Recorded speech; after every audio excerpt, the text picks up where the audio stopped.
안녕하세요, 캡스톤다 실무자입니다.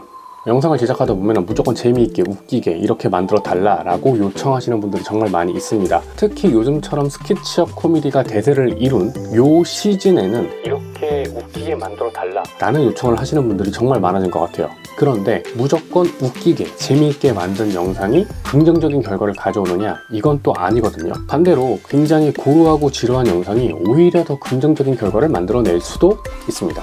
그런데 제가 이런 얘기를 드려도 어떤 분들은 스케치업 코미디의 예시를 드신다거나 또 전체 평균적으로 재미있고 코믹하고 웃긴 이러한 영상들의 조회수가 더 높게 나온다 라는 사실만 가지고 저를 반박하시려는 분들도 계실 것 같아요. 그런데 사실 그 반박에는 저도 뭐 할 말은 없죠. 왜냐하면 조회수를 기준으로 봤을 적에는 그러한 류의 영상들이 더 성공적이다 라고 평가할 수 있는 건 사실이니까요. 하지만 영상에도 그 종류가 굉장히 많이 있습니다. 매뉴얼 영상이 있을 수 있고 인터뷰 영상이 있을 수 있고, 제가 말씀드리고자 하는 거는 영상 전체 평균을 봤을 적에는 재미있고 코믹한 영상들에 대한 조회수가 높지만 어떤 특정한 목적성을 띈 영상들은 단순히 조회수를 기대하기보다는 그 뒤에 숨겨진 성과 그 자체를 봐야 된다는 겁니다. 그래서 오늘은 이야기를 조금 해볼 거예요.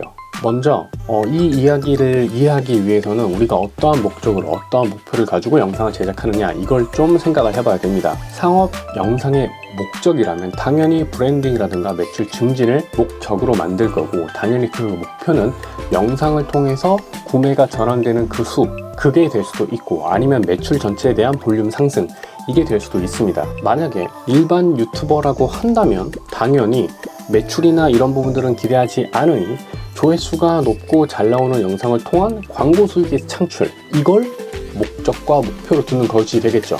만약에 제가 영상 기획안을 하나를 짜서 어떠한 유튜버에게 던진다라고 하면은 당연히 스케치 코미디 혹은 재미있고 웃기고 코믹한 영상이 될 가능성이 높습니다. 하지만 이거를 어떤 브랜드사나 혹은 기업에게 기획안을 작성해서 제안을 하는 방식이라고 한다면 그 내용 자체가 무조건 웃기고 재미있고 코믹한 이 장르, 이러한 류의 영상은 되지 않을 가능성도 꽤 높다는 거죠. 예를 들어서 온라인 강의를 판매하려는 어떤 한 회사가 있다라고 칩시다. 그래서 온라인 강의를 홍보하고자 하는 영상을 만든다 했을 때 그 영상에 나오는 강사가 굉장히 재미있고 유쾌하고 웃긴 사람이다, 그래서 영상을 그렇게 만들었다 라고 했을 때 조회수는 잘 나올 수 있지만 실제 고객 집단에게는 그 영상은 크게 매력적이지 않을 수 있습니다. 그냥 웃기고 재미있는 영상이지 내가 그 사람에게 강의를 들어야겠다라고 하는 믿음이나 신뢰가 좀 떨어지기 때문이겠죠. 오히려 이런 영상들은 지루하고 고루하고 재미가 없지만 신뢰감이라던가 강의를 잘한다는, 내용이 알차다는 이런 부분들을 더 강조해서 영상을 제작해야 될 겁니다.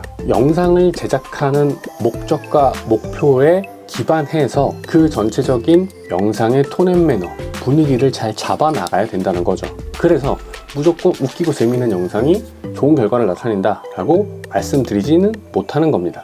그리고 저관여 제품과 고관여 제품에 대한 차이도 있습니다. 저관여 제품부터 설명을 드리면 개인의 관심도가 크지 않고 관성 또는 습관, 그리고 기본적인 생활을 위해서 구매하게 되는 제품군들을 저관여 제품이라고 부릅니다. 그래서 구매 결과에 대한 불안감이 좀 낮고 깊게 생각한 후에 소비를 하지 않는 제품군들, 그래서 니즈에 의한 구매까지의 결정이 빠른 제품을 의미합니다. 보통은 가격대가 낮은 제품들이고 신필품인 제품들이 이 저관여 제품군에 속해요.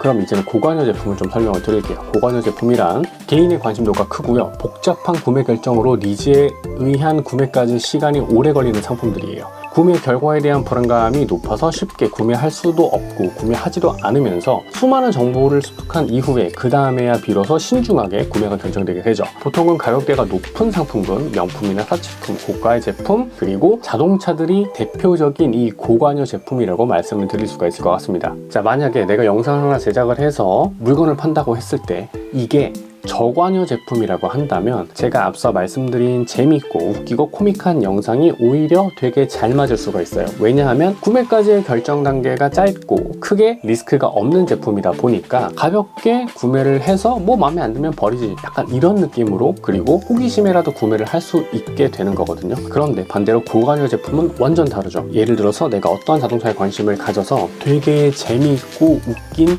리뷰를 봤다고 가정을 해볼게요. 근데 그 재미있고 웃긴 영상이 내가 이 자동차를 구매하는데 어느 정도의 영향을 미치는가를 생각을 해봤을 때 사실 그렇게 크지 않거든요. 오히려 재미없고 지루하지만 조금 더 자동차 실내라던가 혹은 주행감, 주행속도 이런 것들을 훨씬 더 잘 풀어낸 그러한 영상들이 오히려 나에게 자동차 구매를 일으키게 하는 작은 불씨라도 될 수 있다는 얘기거든요.